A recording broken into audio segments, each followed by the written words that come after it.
नमस्कार, जय मल्हार रेसिपी चॅनलच्या वतीने आज मी आपल्याला कैरीपासून आंबट गोड असा जाम कसा बनवतात त्याची रेसिपी दाखवणार आहे।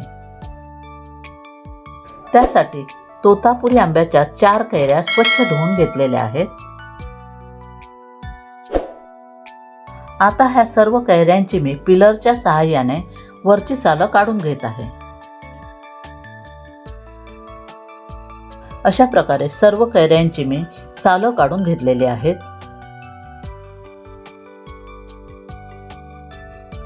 सालं काढून घेतलेल्या कैरी मी आता कापून घेत आहे।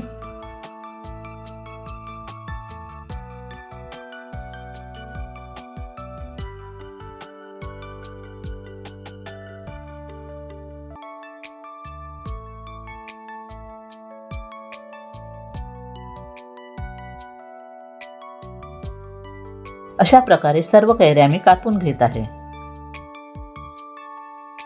सर्व कापलेल्या कैऱ्यांचे तुकडे मी कुकरच्या भांड्यामध्ये भरत आहे।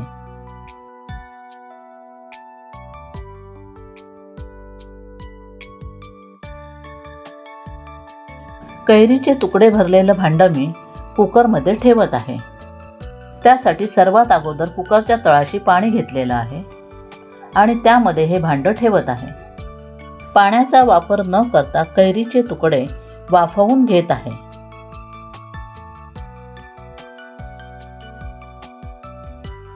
कुकरला झाकण लावून हा कुकर मी गॅसवर ठेवून याच्यात 3 शिट्ट्या करून घेणार आहे।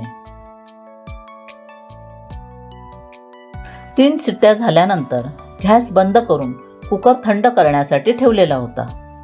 तर आता कुकर थंड झाल्यानंतर हा कुकर मी उघडत आहे।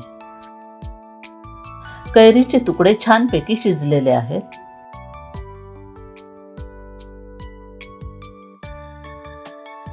थंड झालेला गर मी चाळणीमध्ये गाळून घेत आहे।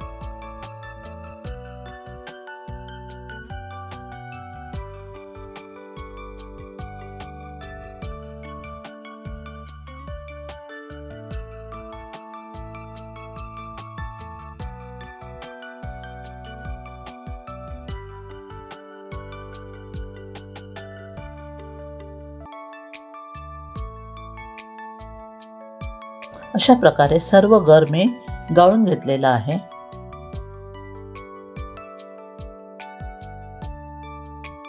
हा गाळून घेतलेला गर मी कपाच्या सहाय्याने मोजून कढईमध्ये ओतत आहे। 4 कैऱ्यांपासून मला 4.25 कप गर मिळालेला आहे। 1 कप,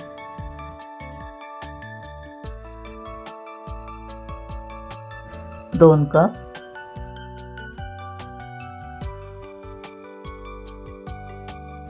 3 आणि हा पाऊण कप। 4 कैऱ्यांपासून मला 4.25 कप गर मिळालेला आहे। आता त्याच कपाच्या मापाने 1 कप साखर यामध्ये घालत आहे।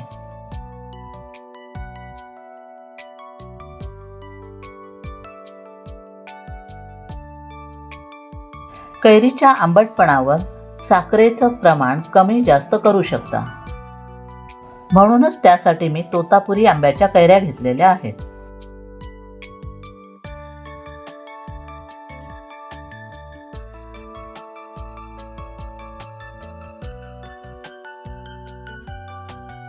यामध्ये किंचित मीठ घालत आहे, त्यामुळे गोड पदार्थांची चव वाढते।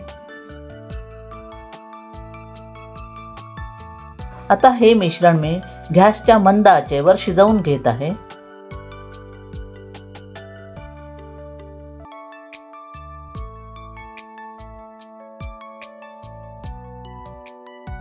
यामध्ये अजून अर्धा कप साखर घालत आहे। साखर घालून पुन्हा हे मिश्रण मी ढवळून घेत आहे।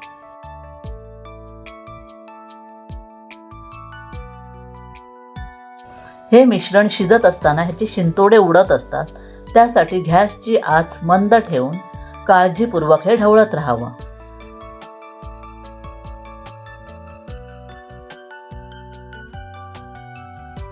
जॅमसाठी योग्य असं मिश्रण तयार झालेलं आहे। हे मिश्रण आपल्याला जास्त घट्ट करायचं नाही।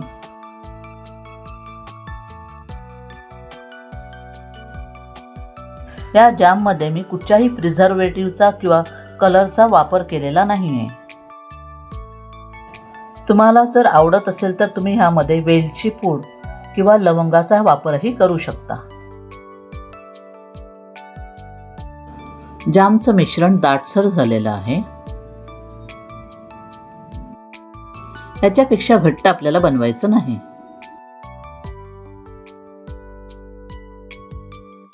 उत्कृष्ट आणि स्वादिष्ट असा आंबट गोड कैरीचा जाम तयार झालेला आहे. आपणही तो करून पहावा आणि माझ्या जय मल्हार रेसिपी चॅनलला लाईक करावं, हाईप करावं, कमेंट्स कराव्यात, शेअर करावं. तसेच नवीन असणाऱ्यांनी माझ्या ह्या चॅनलला सबस्क्राईब करायला विसरू नये. धन्यवाद.